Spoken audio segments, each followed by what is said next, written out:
Nia arrived at the restaurant a week before the wedding to discuss the menu and the seating chart. At the entrance, she was intercepted by a waitress she didn't know. "Hide behind the screen at the back of the hall. There is no time to explain. Just trust me." Nia listened, and 5 minutes later, she understood everything. Welcome to the Twists of Fate channel. Before we begin, please write in the comments where you are tuning in from. We are very interested to know. We wish you a pleasant listening experience of this fascinating story. Nia Vance parked her old Honda outside the White Rose restaurant and froze for a second, looking at the glowing windows of the two-story building. It was Thursday, 7 in the evening, exactly 1 week before the most important day of her life, the wedding, her wedding to Marcus. She still couldn't believe this was all happening to her, an ordinary financial analyst at a small construction firm, a girl with no special talents or dizzying beauty. Yet Marcus had chosen her, tall, charming, with a good job at an advertising agency. His mother, Evelyn Thorne, had admittedly been cool toward their relationship at first, but then she seemed to thaw, even helping to choose this venue for the reception. Nia got out of the car, adjusted her purse on her shoulder, and headed toward the entrance. A list of tasks swirled in her head. Finalize the menu, settle the guest seating, discuss the music playlist, and check the hall decorations. Evelyn had insisted that Nia go alone, saying the bride knows best what she wants. Marcus was busy at work, and besides, he always said that wedding fuss was a woman's job. The door to the restaurant swung open, and Nia was hit by warmth and the smell of fresh pastries. Inside, it was almost empty for a weeknight evening, still an hour before the dinner rush. A woman in her 30s stood behind the host stand, flipping through some papers. Nia started toward her, but was intercepted by a young waitress in a black and white uniform. The girl looked agitated. Her face was drawn, her eyes wide with fear. "Excuse me, are you Nia Vance?" she asked quickly, looking Nia straight in the eye. "Yes, I am. We had an appointment for 7. I'm here about the banquet." Nia smiled confusedly. "How do you know my name?" The waitress grabbed her by the arm. Her fingers were cold, squeezing tight, almost painfully. "Listen to me carefully." The girl's voice trembled, but sounded urgent. "You need to hide immediately. Do you see that carved wooden screen at the back of the hall? Go behind it and don't come out until I say so." "What? What screen? What are you talking about?" Nia tried to free her arm, but the waitress held on tight. "There is no time to explain. Just trust me, please." Tears almost broke through in the girl's voice. "In a few minutes, people will come here. You cannot let them see you. I will explain everything later, I promise, but right now, just go there." Nia stood in the middle of the restaurant lobby, staring into the desperate eyes of the stranger. The whole situation seemed absurd. Some girl she was seeing for the first time was demanding she hide immediately. A normal person would have said no and asked for the manager. But something in the waitress's tone, in her gaze, in that genuine panic, made Nia fall silent. "Please," the girl whispered. "I am not crazy, and I don't want to hurt you. On the contrary, I beg you, just trust me. 5 minutes. Just 5 minutes." Nia nodded slowly, not knowing why she obeyed. Maybe intuition kicked in? Maybe just curiosity? The waitress immediately let go of her hand, glanced quickly at the front door, and almost pushed Nia toward the dining hall. Right at the very end, behind the screen, there is a small alcove. You won't be seen from there, but you'll be able to hear everything happening in the room. Nia walked through the hall. Her legs moved as if on their own. Her heart pounded somewhere in her throat. The restaurant was decorated in a classic style. White tablecloths, crystal chandeliers, paintings in gilded frames on the walls. In the far corner, there really was a tall, carved screen of dark wood. Behind it lay a small alcove with a soft sofa, apparently for guests who wanted privacy. Nia sat on the edge of the sofa, clutching her purse on her knees. Her hands were shaking. What was she doing? Hiding in her own wedding venue from some unknown people. Maybe this was a prank? Her friend Katie was always arranging strange surprises, but no, the waitress looked too frightened for a prank. A minute passed, then 2. Nia heard soft music playing in the hall. Somewhere, dishes clinked. She was just about to come out and demand an explanation when the front door slammed. Voices. 2 voices that Nia would recognize out of 1,000. Table by the window, as usual, came the calm, confident voice of Evelyn Thorne. Nia froze. Her future mother-in-law was here, but she had said she was busy today, that she had a meeting with some business partners. "Mom, maybe we shouldn't do this here?" It was Marcus. His voice sounded anxious, quiet. "What if someone we know sees us?" "Don't be a coward. There will be no one here at this time. I specifically chose Thursday, a weeknight. Sit down." Nia cautiously rose and peeked through a narrow gap between the sections of the screen. Evelyn and Marcus were sitting at a table about 30 feet away from her, by a large window overlooking the evening city. Her mother-in-law looked impeccable as always. A strict dark blue suit, neat hair, a gold chain around her neck. Marcus fidgeted nervously in his chair, picking at a napkin. What were they doing here? Why meet secretly? Did the waitress know they would come? "Stop twitching," Evelyn said sharply, opening a large leather bag. "You are making me nervous. Here, look." She pulled out a stack of documents and spread them on the table. Nia squinted, trying to make out something, but was too far away. "Are these the contracts?" Marcus asked. "Loan agreements, 3 banks. The total amount is $150,000. We will put everything in Nia's name right after the civil ceremony." Nia felt the ground drop out from under her feet. What? Loans in her name? What were they talking about? "Mom, I don't understand. Why Nia?" There was confusion in Marcus's voice. "Because you and I, and Julian, can't get approved for anything anymore." Evelyn spoke calmly, practically, as if discussing buying groceries. "Our credit history is ruined. We are blacklisted everywhere. But your little bride is clean. She has an excellent credit score, plus she owns a condo. The banks will give it without a problem. But she won't agree to just take out loans for $150,000. And we won't tell her they are loans," Evelyn laughed. That laugh made Nia's blood run cold. "We will say these are documents for the family business, registering an LLC where she is a co-founder. We'll say that for tax benefits, it needs to be registered to a married couple. She is trusting. She is in love. She will sign whatever she is given. She won't even read it." Nia gripped the screen with her hands. It became hard to breathe. This couldn't be happening for real. It couldn't. She was sleeping. This was a nightmare. She would wake up any moment. "And if she reads it anyway?" Marcus's voice sounded unsure. "She won't read it. You will stand next to her, rush her, say you are running late. You'll say that you checked everything, that it's just a formality. She trusts you. She trusts you like a fool." "Mom, this is dishonest." Marcus spoke quietly, but Nia heard every word. The hall was almost empty, the acoustics excellent. "She is a good girl. She loves me." "Good means stupid," Evelyn cut him off. "Marcus, wake up. We are losing everything. The business burned out. The debts are huge. Collectors are already calling. If we don't find the money, they will simply destroy us. And here is a solution on a silver platter. A fresh daughter-in-law with a condo and a clean reputation." "But $150,000, how will we pay it back?" "We won't." Evelyn was calmly putting the documents back. "More accurately, she will be paying it back.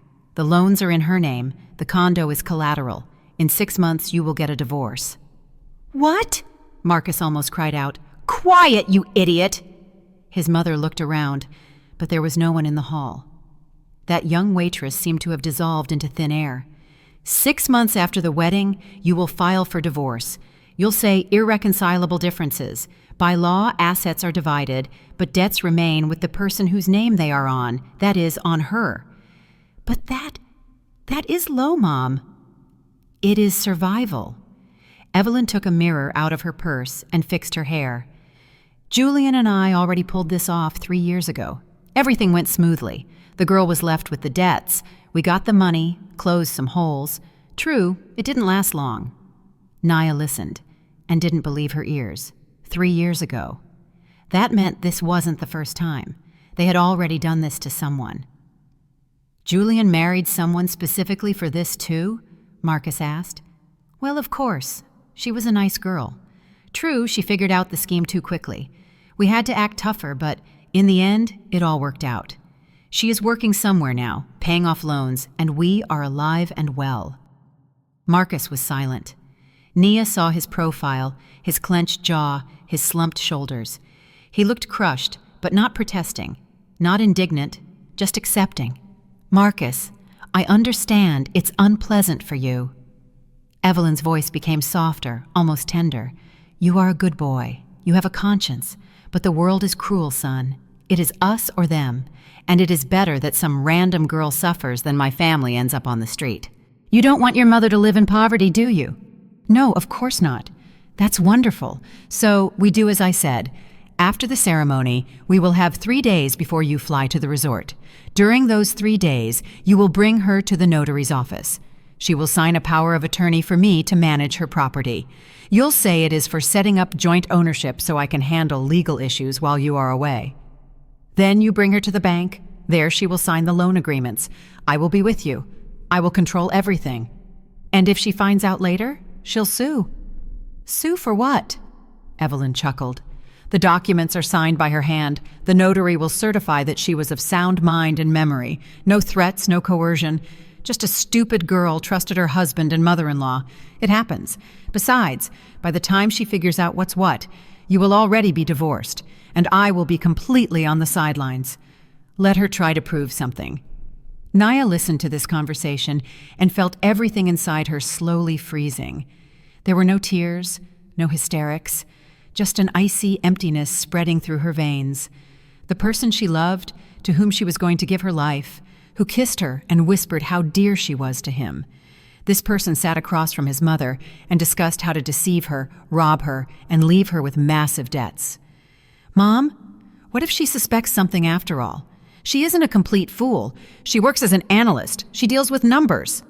You will distract her, Evelyn said harshly. That is exactly why I insisted on a honeymoon in Mexico. 2 weeks on the beach, all-inclusive, romance, champagne. While she is swimming in happiness and hormones, all the documents will take effect. And when you return, I will have already received the money from the banks, transferred it to offshore accounts, and even if she realizes something, it will be too late. I feel sorry for her, Marcus said quietly. Naya flinched. Sorry. He felt sorry for her, like a homeless kitten in the rain, but not sorry enough not to betray her. Sorry. Evelyn leaned back in her chair. Marcus, listen to me carefully. Your father left us a business that I have been trying to save for 10 years. For 10 years, I put in all my strength, all my money, all my connections, and it still burned out. The crisis, competitors, partners, traders. Right now, we have a debt of $500,000. This $150,000 is a drop in the ocean, but it will allow us to buy time, regroup, maybe find new investors, or maybe just declare bankruptcy and lose absolutely everything. Condos, cars, the last shreds of reputation. She shook her head. No, I won't give up. I will find a way to swim out. And for that, money is needed. Any money, even if it means destroying someone's life. Destroying? Evelyn chuckled. You are being dramatic. She is young, healthy, she works. She will pay off the loans in a few years, find herself another husband, she'll survive. But you and Julian and I won't survive. The loan sharks don't stand on ceremony, son. They already came by once, threw a brick through the window. Next time, they might maim someone. Marcus fell silent again. Nia watched him through the slit in the screen and didn't recognize him. Where was that charming guy who courted her for 6 months, who brought flowers, kissed her hands, said she was the meaning of his life? Was it really all a lie from the very beginning? All right, Marcus finally said. I will do as you say. But Mom, promise me, never again. This is the last time. Of course, son. Evelyn smiled softly, patting his hand. One last time, we get the money, close the most urgent debts, and everything will be fine. I promise." She stood up, took the bag with the documents. "Let's go. The hostess said your fiancé should arrive at 7. I don't want her to see us here." "Did we discuss everything?" "Yes." Marcus stood up, shoved his hands in his pockets. "Everything is clear." They headed for the exit. Nia sat behind the screen, unable to move. She heard the door slam, heard the hall become quiet again, only the quiet music and her own heartbeat, which throbbed in her temples. A few seconds later, that same waitress appeared. She peeked behind the screen and sat down next to Nia on the sofa. "Did you hear everything?" she asked quietly. Nia nodded slowly. Her throat was tight, but there were still no tears, only that strange, icy emptiness. "I knew they would come today." The waitress spoke quickly, stumbling over her words. "Evelyn Thorne is a regular client. I studied her schedule. She always comes here to discuss her dirty business. She thinks it's safe here. When I saw your name on the reservation list for 7 in the evening, and then learned that Evelyn had booked a table for 6, I realized I had to act." How do you know all this?" Nia could barely move her tongue. "Because 3 years ago, I was in your place." The waitress looked her in the eye. "My name is Keisha. I was the wife of Julian, Evelyn's older son." Nia looked at Keisha and slowly began to understand that story Evelyn had so coldly told Marcus. She was a nice girl. True, she figured out the scheme too quickly. That was her, this thin waitress with tired eyes and nervous fingers. You are that girl?" Nia whispered. "That fool who believed in love?" Keisha smiled crookedly. "Let's go. It's uncomfortable to talk here. I am finishing my shift now. I'll ask the manager for a break. There is a supply room on the 2nd floor. No one will disturb us there." Nia obediently got up and followed Keisha. Her legs moved automatically. Her head was in a fog. They went up a narrow service staircase to the 2nd floor, past the kitchen where sounds and smells of cooking drifted out, and turned into a corridor. Keisha opened the door to a small room, apparently a staff break room. An old sofa, a table, a few chairs, a coffee maker on the windowsill. "Sit down." Keisha closed the door, poured water from a cooler into a plastic cup, and handed it to Nia. "Drink! You look like you're about to pass out." Nia took the cup with trembling hands and took a few sips. The water was cold, cutting unpleasantly at her throat, but it cleared her head a little. Keisha sat opposite on a worn chair, placing her hands on her knees. "I know what you are feeling right now," she said quietly. "It feels like the ground has disappeared from under your feet, like everything you believed in turned out to be a lie, like you are an idiot who was led by the nose. How are you? How did this happen to you?"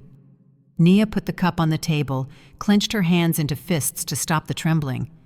Keisha leaned back in her chair and looked out the window. Outside the glass, November twilight was thickening. Streetlights were turning on. 3.5 years ago, I was working as an assistant accountant at a small firm. The salary was pennies. I lived in a rented apartment with a friend. My parents died when I was 19. I was left alone. But I had my own condo, a 2-bedroom in a quiet suburb, inheritance from my grandmother. Not much, but mine. She paused, ran a hand over her face. I met Julian at a mutual friend's birthday party. He was so charming, courted beautifully, gave flowers, took me to restaurants, said he worked in the family business, that he and his mother had a construction company. 4 months later, he proposed. I was on cloud 9. I was 23, in love like a fool. And here was a successful man in a nice car proposing marriage. I thought it was fate. Nia listened and saw her own reflection in this story. She had met Marcus 8 months ago at a corporate party for mutual acquaintances. Just as handsome, courteous, attentive. Also talked about the family business, an advertising agency. Also proposed a few months later. After the wedding, Keisha continued, Evelyn became very actively involved in my life. Said that since I was now part of the family, I should participate in the business. Brought some documents. Said we needed to transfer a share of the company to me. For tax benefits, she said. I, the fool, didn't even read them properly. I just signed where they pointed. Julian stood nearby, nodding his head, saying everything was fine. And those were loan agreements? Naya asked quietly. Not just that. Also a power of attorney to manage my condo, a mortgage lien, personal guarantees for some fictitious obligations, a whole package of documents. I signed everything in one day. A week later, Julian and I flew to the Maldives for our honeymoon. 2 weeks in paradise. I was happy. And when we returned, it turned out that I had over $100,000 in debt hanging on me. My condo was in foreclosure, and Evelyn had already received the cash. Nia covered her face with her hands. Exactly the same scheme, word for word, only they planned to pull it off on her for $150,000. What did you do? She asked. At first I thought it was a mistake. Went to Julian. He started dodging, saying it was temporary, that money was needed for the business, that they would return everything soon. Then I went to Evelyn. She didn't even pretend. She said straight out, "The money went to close debts. The condo will be sold if I don't pay on the loans." And she also advised me not to make a scene, or there could be problems more serious than financial ones. She threatened you?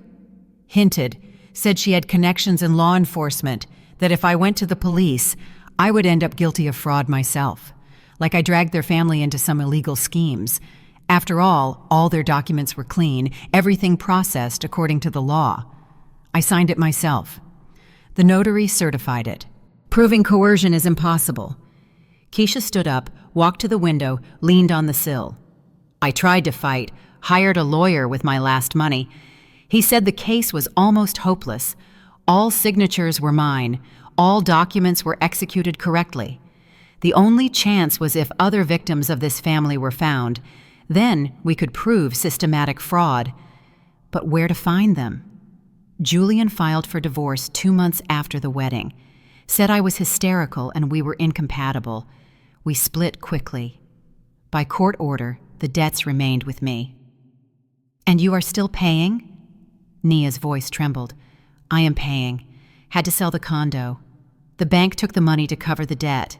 I rent a room, work 2 jobs, waitress here during the day. In the evenings, I moonlight putting up flyers. I pay $40,000 a year. 2 more years to pay. Nia stood up, walked over to Keisha, and hugged her by the shoulders. The women stood by the window and both cried. Finally, the tears broke through the icy crust, and Nia sobbed for real, gasping and shuddering. Keisha didn't hold back either. They cried together, 2 deceived women whom one family decided to use as cash cows. Why didn't you leave the city? Nia asked, when she had calmed down a little. Why did you stay? Why work in this particular restaurant? Keisha wiped her tears with the back of her hand, turned to Nia. Because I haven't accepted it. 6 months ago, I found out that Evelyn is a regular client of the White Rose. She comes here once a week, sometimes more often, holds meetings, discusses business. I got a job here as a waitress specifically to watch her, listen to her conversations when there was an opportunity, collect information. What for? To find other victims, to collect evidence. Evelyn is cautious, but not enough to keep her mouth completely shut. In 6 months, I learned a lot. For example, that she really pulled this scheme not only with me. There are at least 2 other women. I don't know their names, but I know they exist. If we find them and combine our testimonies, we can file a class action lawsuit. Nia sat back on the sofa, wiped her face with a napkin. Her head was spinning from the abundance of information, from shock, from tears. You want to put her in jail? I want justice, Keisha said harshly. She destroyed my life and the lives of other women, and she was going to destroy yours. Such people must answer for their actions. I was waiting for the moment when I would catch her on something concrete with evidence, and then suddenly I see the name Vance on the reservation list. Time, 7 in the evening. Reason, discussing a wedding banquet. Then the manager mentioned that the banquet was booked under the name Thorne. And you realized I was the next victim. Checked through mutual friends on social media, found your page. There were photos with Marcus, a thorn, Evelyn's younger son. That meant they were at it again. When I saw that Evelyn ordered a table for today, an hour before you, everything became clear. They would come to discuss the plan, and you would have to arrive later, suspecting nothing. Nia shook her head, not fully believing the reality of what was happening. You saved me. If not for you, I would have gotten married in a week, signed all those papers, and in a few months been left with nothing. I couldn't let it happen again. Keisha sat next to Nia, took her hand. You know, all this year I blamed myself. Thought that if I had been smarter, more attentive, not such a trusting fool, nothing would have happened. But when I saw that they were going to pull the same thing with you, I realized it's not that we are fools. The thing is, they are professional scammers. They know how to choose a victim, how to gain trust, how to manipulate. This is not our fault. This is their crime. What should I do now? Nia looked at Keisha with clouded eyes. I can't just go home and pretend I don't know anything. I can't look Marcus in the eye knowing he plans to betray me. And you shouldn't pretend.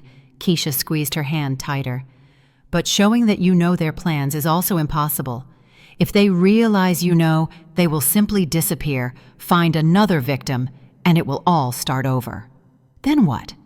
Keisha fell silent, thinking, then slowly pronounced, We need to catch them, red-handed with evidence. We need to make it so they can't wriggle out.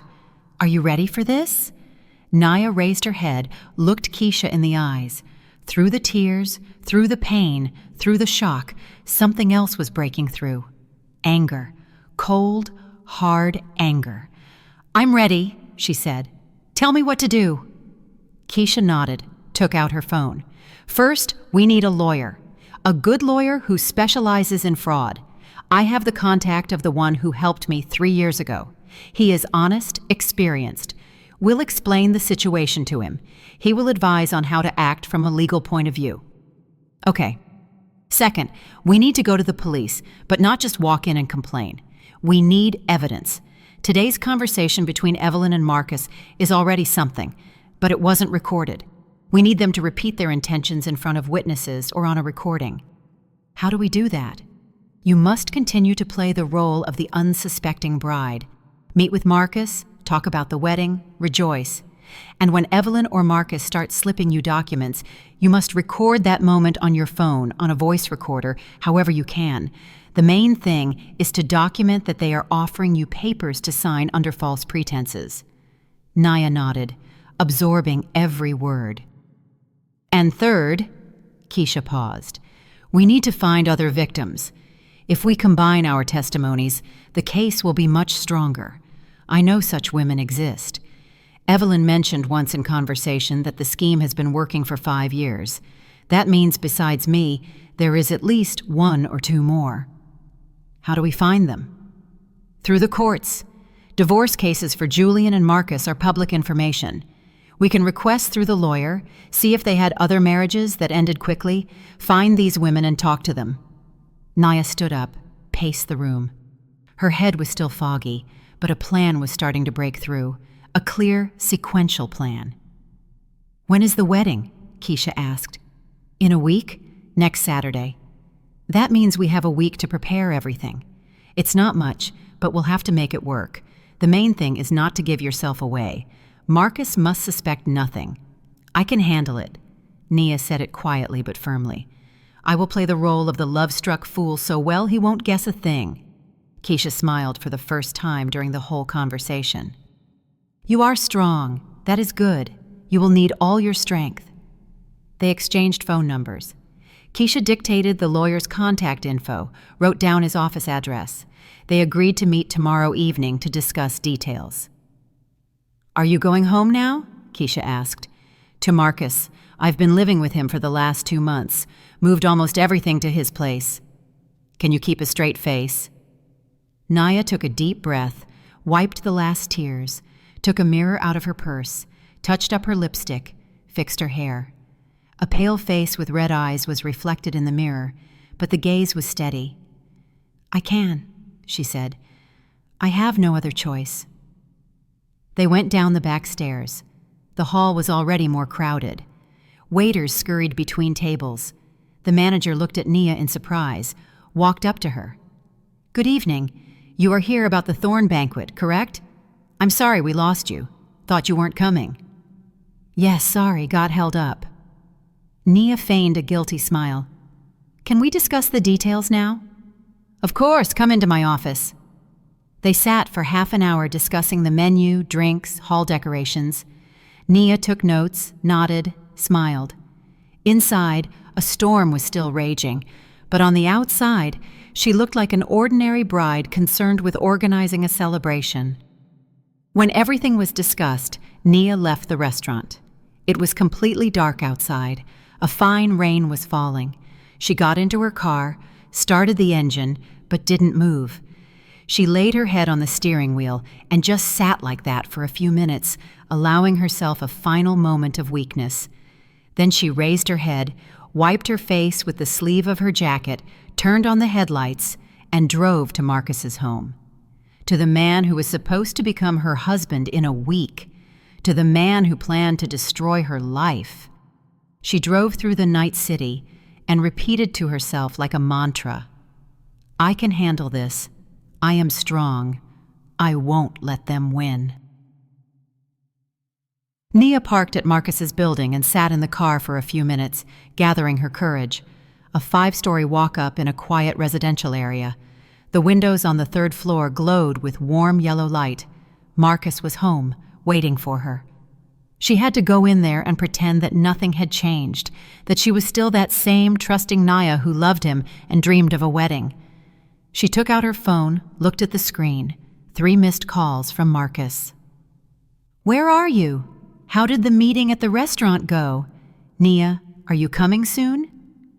Ordinary messages from a caring fiancé.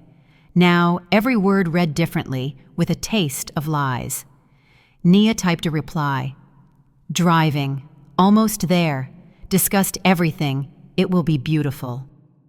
Added a heart emoji, sent it, put the phone in her bag, got out of the car. Going up the stairs, she rehearsed her smile. Stopped before the door, took a deep breath, found the key, opened it. "Nia, finally." Marcus came out of the room, smiling broadly, hugged her, kissed her on the cheek. "I was starting to worry. How did it go?" His hands on her shoulders, his lips on her skin. Just yesterday, this caused warmth, butterflies in her stomach. Now every touch was repulsive, but Nia forced herself to smile, hugged him back. "Everything is great," she said, trying to make her voice sound natural. "Chose the menu, discussed the hall decorations. It will be very beautiful, you'll see." "I didn't doubt you." Marcus ran his hand through her hair. "You have excellent taste." "Did you eat? I ordered pizza. It just arrived." "No, didn't eat. Hungry as a wolf." They went into the kitchen. An ordinary evening scene, a pizza box on the table, 2 plates, a bottle of wine. Marcus poured wine into glasses, talked about his day at work, about a picky client, about how tired he was. Nia listened, nodded, ate pizza, although every piece got stuck in her throat. "Mom called today," Marcus said casually, pouring her more wine. "Asked about the wedding. She's very worried that everything goes well." Nia almost choked. Worried. Evelyn was worried. Of course, $150,000 was at stake. "She is always so caring," Nia squeezed out. "I got lucky with my mother-in-law." "Yeah?" Marcus smiled, but Nia noticed something elusive in his eyes. Tension? Guilt? "She really grew to love you. Says you are like a daughter to her." Like a cash cow, Nia thought, but said aloud, "I love her very much too. She helps us so much." They sat until 11. Nia forced herself to keep up the conversation, laughed at his jokes, discussed plans for the honeymoon. When Marcus tried to hug her in bed, she pleaded a headache and fatigue. He didn't insist, kissed her forehead, wished her good night. Nia lay in the dark, listening to his breathing nearby, and felt like she was going crazy. How can you sleep next to a person who is betraying you? How can you pretend that everything is normal? But she knew she had to, for the sake of justice, for Keisha, for herself. The next day, Nia left work early, citing pre-wedding hassles. Her boss was understanding, even joked that brides are forgiven everything. At 5 in the evening, she was already sitting in the office of attorney Mr. Sterling. The office was small, filled with cabinets of folders and books. Behind the desk sat a man in his 50s with graying hair and an attentive gaze. "Keisha warned me of your visit," he said, pointing to a chair. "Sit down, tell me everything." Nia told him everything about Marcus, meeting him, the wedding in a week, yesterday evening at the restaurant, the overheard conversation, Keisha and her story. Sterling listened without interrupting, taking notes in a notepad. "So you heard their conversation with your own ears, but there is no recording," he clarified when Nia finished. "No, I didn't even think to record. I was just hiding behind the screen." "Understood. That complicates the case. Your testimony will carry weight, but without material evidence, they can contest it. They'll say you misunderstood something or made it all up due to a quarrel with your fiancé." "What should I do?" Sterling leaned back in his chair, thinking. "We need to obtain evidence of their fraudulent intent. Ideally, an audio recording or video where they either discuss the scheme or offer you to sign documents under false pretenses. You said Evelyn plans to give you papers after the ceremony." "Yes, they planned for me to sign everything within 3 days after the wedding, before leaving for the honeymoon. That means we have time. Here is what I propose. You continue to play the role of the unsuspecting bride. When they bring the documents, you turn on the voice recorder on your phone.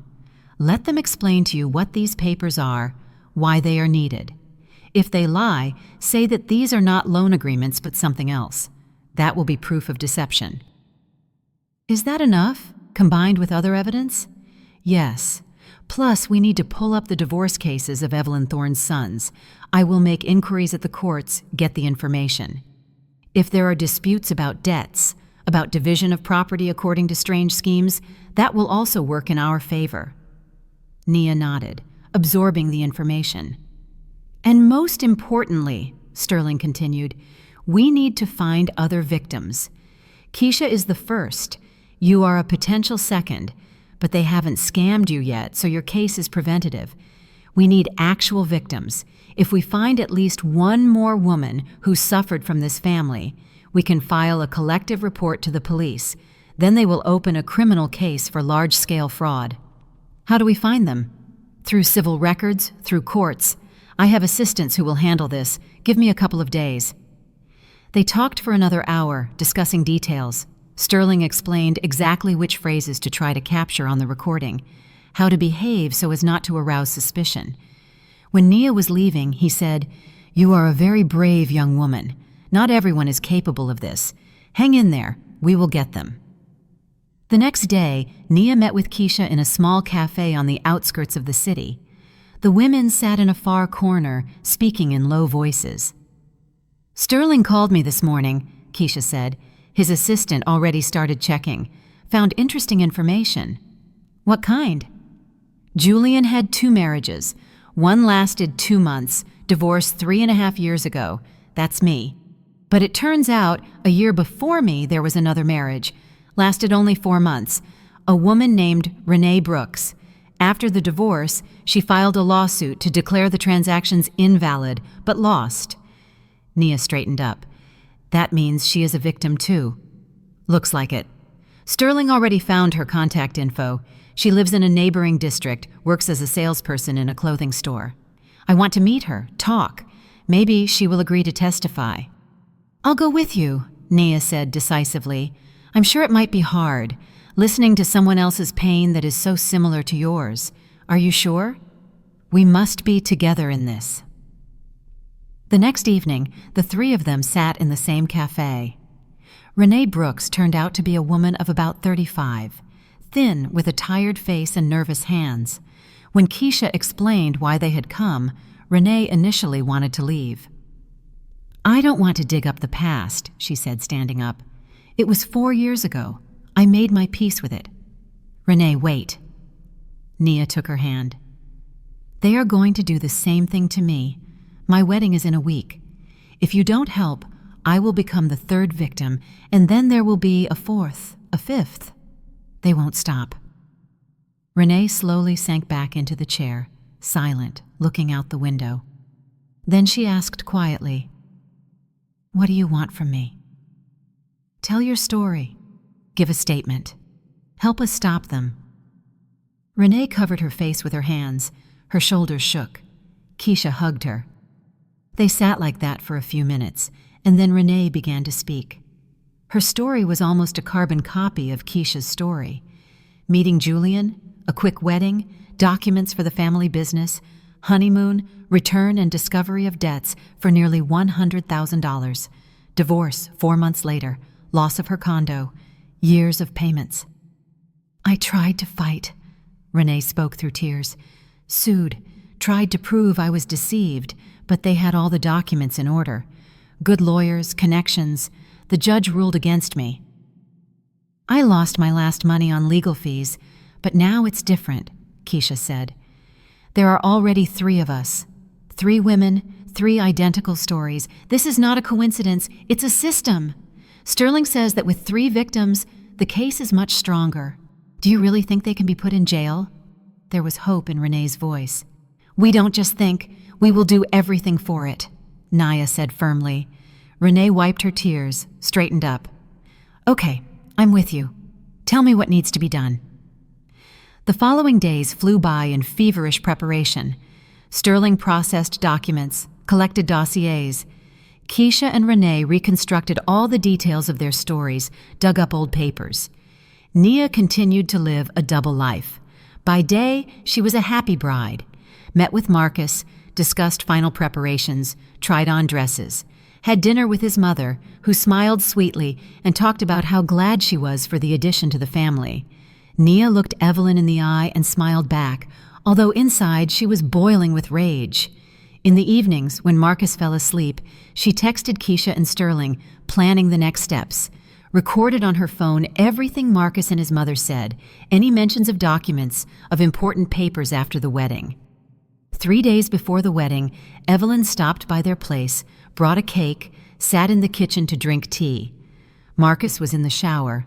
They were left alone. "Nia, dear," Evelyn placed her hand over Nia's. "I want to talk to you about an important matter." Naya went on alert, turned on the voice recorder in her robe pocket. "I'm listening." "You see, my sons and I have a family business, a small firm, but it brings in income. After the wedding, you will become part of our family, and I want to sign over a share to you. This will be your financial safety net." "A share in the business?" Nia feigned surprise and joy. "That is so generous of you." "Oh, nonsense, my dear. Families should stick together. I have already prepared the documents." Evelyn took a folder out of her bag. "Just a few papers here. You'll need to sign after the ceremony when you have time, preferably before leaving for the honeymoon, so everything takes effect." "What kind of documents are these?" Naya took the folder, opened it. Inside were about 20 sheets in small print. "Oh, it's legal terminology there. Don't clutter your head." Evelyn waved her hand. "Marcus checked everything. Everything is in order. Just registration of a founder's share. Need your signature and a notary seal. Marcus and I will go with you. Get it all done in 1 day." Nia flipped through the papers, pretending to read. In reality, she was photographing every page with the phone she held under the table. "There are a lot of words I don't understand here," she said, portraying confusion. "Collateral, personal guarantee. That is mandatory for a founder." "Of course, honey. It is standard procedure. When you join an LLC, you need to give guarantees that you are solvent, just a formality for the IRS." "And what does my condo have to do with it?" Evelyn froze for a second, but immediately broke into a smile. "The condo is your asset. Show the state that you have property means you are a reliable partner. Nothing scary, just a piece of paper." Naya nodded, closed the folder. "Okay, I'll sign if Marcus says everything is normal." "Good girl." Evelyn patted her hand. "I knew you were a sensible girl." When her mother-in-law left, Nia locked herself in the bathroom, took out her phone, sent the photos of the documents and the recording of the conversation to Sterling. Half an hour later, he called back. "Nia, this is gold." The lawyer's voice sounded excited. "There are loan agreements here for $150,000, a lien on your condo, personal guarantees for the debts of a non-existent firm for another $40,000, plus the recording where she clearly lies to you about the content of the documents. This is direct evidence of fraudulent intent." "What's next?" "Next, we go to the police. Tomorrow morning. Me, you, Keisha, Renee. We file a collective report. 3 victims, 1 potential victim, a pile of evidence. They are obligated to open a case." "And the wedding?" "What wedding, Nia? You aren't intending to marry this person?" Nia was silent. Of course not. Of course she wouldn't marry Marcus. But a part of her, the part that still remembered being in love, still clung to the illusion of happiness, shrank painfully at the thought of canceling the wedding. "No," she said quietly. "I'm not." "Then tomorrow at 9 in the morning, I expect you at my office. From there, we'll go to the police station together." Nia hung up, looked at herself in the mirror. Pale face, dark circles under her eyes, compressed lips. She almost didn't recognize herself. A week ago, she was an ordinary girl dreaming of a wedding, and now she was a participant in an operation to catch scammers. Life had turned upside down in a few days, but there was no turning back. She had gone too far, and most importantly, she couldn't leave unpunished the people who had destroyed the lives of at least 2 women and were going to destroy hers. She came out of the bathroom. Marcus sat on the sofa, watching football. "Nia, come here." He patted the spot next to him. Nia sat down. Marcus put his arm around her shoulders, kissed her temple. 3 days, he said. "In 3 days, you will become my wife. I am the happiest man on earth." Nia pressed against him so he wouldn't see her face. "Me too," she whispered. One last lie. The last time she pretends. On Friday morning, Nia woke up at 6, although the alarm was set for 7. Couldn't sleep. Marcus snored nearby, sprawled over half the bed. She quietly got up, dressed, wrote a note. "Gone to my friends. Last wedding preparations. Love you." Left it on the table, left the apartment. Keisha and Renee were already at Sterling's office. The women looked agitated but determined. The lawyer laid out all the documents on the table: statements, photos of papers, audio recordings, extracts from courts about divorces. "This is a serious case," he said. "We have everything necessary: victims, evidence, the crime scheme. The police are obligated to open a criminal investigation." They went to the precinct all together. The detective, a woman in her 40s with a tired face, listened to them, looked through the documents, asked questions, took notes. 2 hours later, she leaned back in her chair. "The situation is indeed serious," she said. "There are signs of fraud by a group of persons by prior conspiracy. I am opening a criminal case, but understand, this is just the beginning. The investigation will take time. We will need to conduct forensic examinations, interrogations, seize documents from the suspects." "How quickly can you arrest them?" Nia asked. "We need to gather enough evidence for an arrest first. For now, I can summon Evelyn Thorne and her sons for questioning. But to catch them red-handed, we need an operation. Are you ready to participate in it?" "I'm ready," Nia said firmly. The detective nodded. "Here is what I propose. You say that Evelyn planned to execute the paperwork after your wedding. We need to organize a meeting for signing, but in such a way that we can document the moment of handing over fake documents and the attempt to obtain a signature under false pretenses. If they come with these papers, try to mislead you, we will take them.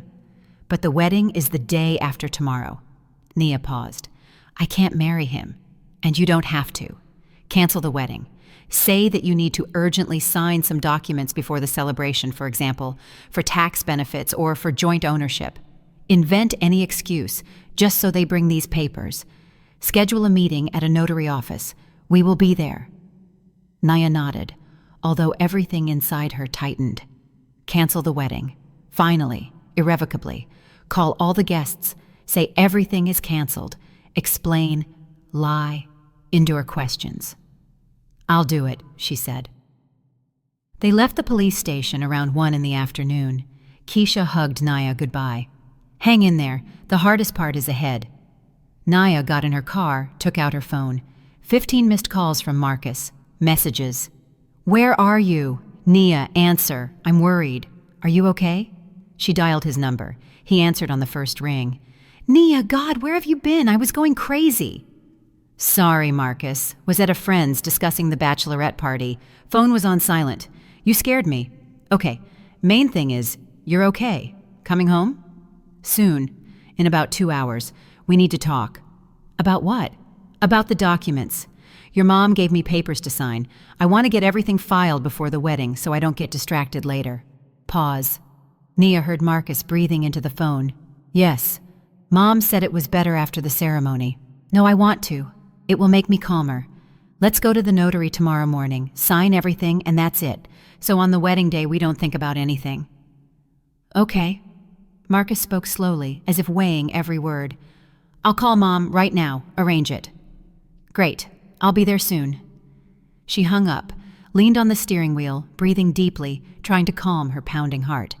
Everything is going according to plan. Just have to hold on for one more day. Friday evening, the three of them sat in the kitchen. Nia, Marcus, and Evelyn. Her mother-in-law came with the same folder of documents. Well, daughter-in-law, decided not to delay. Evelyn smiled, but her gaze was wary. Rightly so. I already arranged with the notary for tomorrow at 10 in the morning. We'll arrive, process everything quickly, and you are free. Which notary? Naya asked, making an innocent face. Ms. Abernathy. We have worked with her for a long time. A reliable woman. Will do everything as needed. Can we go to a different one? Naya spoke cautiously. It's just that I have an acquaintance who is a notary, Ms. Davids. I trust her. She explained everything to me about documents when I bought my condo. Evelyn frowned. Why another one? Ms. Abernathy is an excellent specialist. But I will be calmer with Ms. Davids. She told me everything about the documents. Please. Marcus intervened. Mom, what difference does it make? It's more comfortable for Nia. Evelyn was silent, then nodded. Fine, let it be your Ms. Davids. Give me the address. Naya dictated the address of the notary office the detective had named. Everything was already prepared there. Undercover officers, hidden cameras, voice recorders. Tomorrow at 10, we will be there. Evelyn gathered the documents. Well, that's it. I'm going. You need to get some sleep before tomorrow. The wedding is the day after tomorrow. When her mother-in-law left, Marcus hugged Nia. You seem tense. Nervous? A little. Nia pressed against him, closed her eyes. Just so much piled up. Wedding, documents, worries. Everything will be fine. Marcus stroked her hair. Tomorrow we'll sign everything, and the day after tomorrow we become husband and wife and fly to Mexico. And for 2 weeks, we will just enjoy the ocean and each other. Nia didn't answer. She thought about how tomorrow his mother would be arrested, and him, possibly too, and there would be no Mexico, no wedding, nothing of what she dreamed. That night she barely slept, lay next to Marcus, looked into the dark and thought. Part of her still didn't believe all this was happening for real, that tomorrow she would go to the notary office not to sign documents, but to hand over to the police the people she was supposed to consider family. Saturday morning began as usual. Breakfast, getting ready, the road. Marcus was calm, even cheerful, joked about how after tomorrow's wedding they would be a real family. Nia nodded, smiled. Everything inside was clenched into a tight knot. They pulled up to the notary office at 10 to 10. Evelyn was already waiting at the entrance with that same leather bag and folder of documents. Well, ready? She smiled, but Nia noticed how her eyes darted quickly, assessing the situation. Ready, said Marcus. They entered the building, went up to the second floor. In the waiting room, they were met by a receptionist. Thorn party? Go to office number 3. They entered a spacious room. Behind the desk sat the notary, an elderly woman in glasses. In reality, this was the real notary, Ms. Davids, who agreed to help the police. In the adjacent room, behind a two-way mirror, sat the undercover officers and the detective. "Good morning," the notary nodded. "Sit down. What documents are we processing?" Evelyn placed the folder on the table. "Here, need to notarize signatures on documents for joining as a founder." "I see. Let me take a look." The notary took the documents, began to leaf through them slowly. Frowned, marked something with a pencil. "Excuse me, but these aren't just incorporation documents. There are loan agreements and a real estate mortgage deed here." "Well, yes, it's all for processing the share in the company," Evelyn said quickly. "Standard procedure." "Not quite standard." The notary looked at Nia. "Do you understand what you are signing?" Nia made a confused face. "I thought these were just papers for the business. Evelyn said they are signing over a share in the family company to me." "It isn't just a share." The notary placed the documents on the table. "These are loan agreements for $150,000. Your condo goes as collateral, plus you become a personal guarantor for the debts of a certain Build Tech LLC for the amount of $40,000. Silence reigned. Evelyn went pale. Marcus jerked as if to stand up, but froze. This is a misunderstanding," the mother-in-law began. "It's just complex legal terminology there." "No misunderstanding." The notary stood up. "I cannot notarize these documents because there is an obvious attempt to mislead. The young lady clearly doesn't understand what she is signing." At that moment, the door from the next room opened. Two men in uniform and the detective entered. "Evelyn Thorne, Marcus Thorne, you are detained on suspicion of fraud," said the senior officer. Evelyn's face twisted. "What? What fraud? This is a completely clean deal."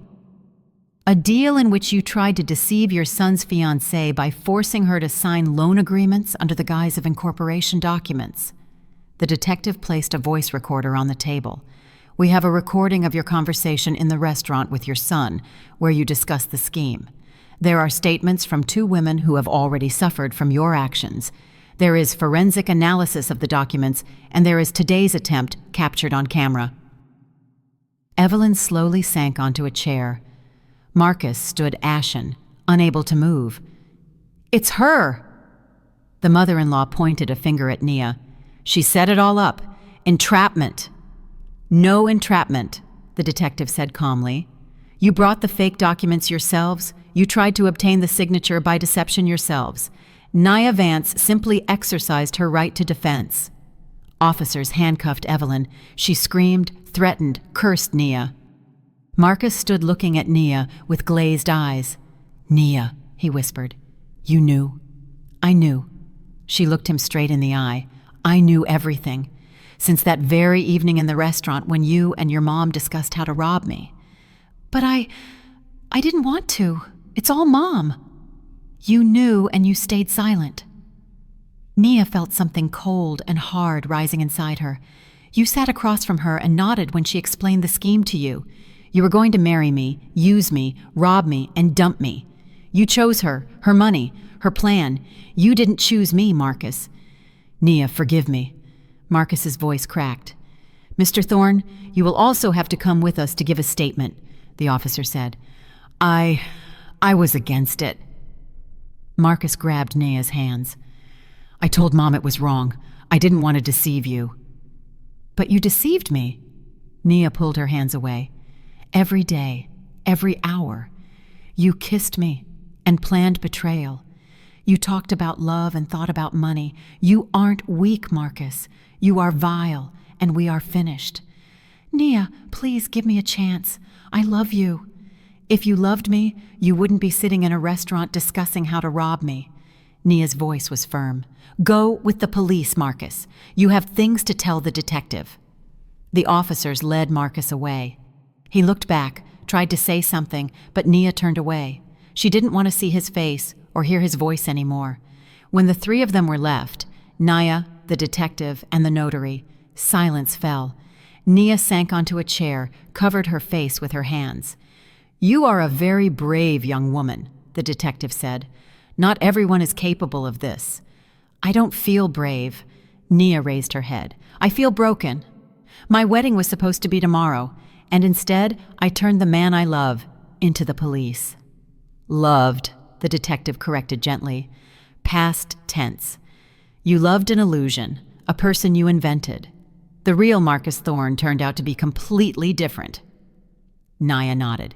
Yes, that was true. She loved the Marcus she had invented for herself. Kind, honest, caring. And the real Marcus was weak, greedy, ready for betrayal for the sake of money. The following weeks flew by in a fog. Court, depositions, forensic examinations. Evelyn was taken into custody immediately. Marcus and his brother Julian were released on bail, but restricted from leaving the state. Sterling led the case masterfully, gathered all evidence, brought in witnesses. It turned out that Evelyn had deceived not 3, but 5 women over the last 7 years. 2 more victims were found after the story hit the press. They all testified. The scheme was the same: quick wedding, documents under false pretenses, divorce a few months later, debts on the woman. The trial took place 4 months later. Evelyn was sentenced to 7 years in a federal prison for large-scale fraud committed by a group. Julian and Marcus received suspended sentences of 3 years probation as accomplices. They were ordered to pay restitution to all the victimized women. Nia sat in the courtroom and listened to the verdict. Keisha and Renee sat nearby. When the judge announced the decision, Keisha squeezed Nia's hand. "We won?" she whispered. "Yes." Nia nodded. "We won." But the victory brought no joy, only relief and emptiness. After court, the 3 of them went to a cafe, the same one where they met for the first time. "What now?" Renee asked. "Life goes on." Keisha shrugged. "I continue paying my loans. I work. Hope that someday I'll pay it off and can start life over." "And I'm thinking of creating a support group," Nia said, "for women who have suffered from similar schemes. Help them legally, psychologically, so they aren't left alone." "I'm with you." Keisha reached her hand across the table. "And me." Renee placed her hand on top. So they sat, 3 women who had gone through deception and pain, planning the future. A future without the men who betrayed them, but with the friendship they had found. 6 months after the trial, Nia met David. He was a volunteer in their support group, helping victims with legal questions. 35 years old, a lawyer at a large company, divorced, raising a daughter. Calm, reliable, honest. They started dating slowly, cautiously, without haste. Nia wasn't rushing anymore. She had learned to value not words, but deeds, not promises, but actions. A year later, on the anniversary of the day Keisha saved her at the restaurant, they met again as a trio, this time at the White Rose. They sat at the same table by the window where Evelyn had once discussed her dirty plans. "To us," Keisha raised her glass, "that we survived, that we didn't break, that we found the strength to fight. For justice," added Renee. "For friendship," Nia clinked glasses with them, "that even in the worst, you can find something good. I lost a fiancé and illusions, but I found you, and that is more precious than any wedding." They drank wine, laughed, reminisced, and in the far corner of the hall, behind that same carved screen where it all began, sat a young couple. In love, happy, making plans for the future. Nia looked at them and smiled. Life goes on. People continue to love, believe, dream, and that is right. The main thing is not to lose vigilance, not to forget that behind beautiful words, dirty intentions can hide, that love must be confirmed by actions, not promises. She took out her phone, looked at the message from David. "How is the meeting? Waiting for you at home. Made dinner." A simple, mundane message, but it had care in it, real, not feigned. Nia replied, "Coming soon. Thank you for being there." And for the first time in a long while, she felt that everything would be okay. Not immediately, not quickly, but it would be, because she had learned to distinguish the real from the fake, love from manipulation, and she would never allow herself to be deceived again. The story has ended. A new story was just beginning. If you liked my story and want to hear more, go ahead and subscribe to my channel. If you'd like to support me, you can do it through Super Thanks. It would mean a lot. In the comments, tell me which city you're watching from and what time it is, so I can see how far my story reaches. I've added 2 more life stories on the screen just for you. Click one now and let's keep spending time together. Much love. See you soon.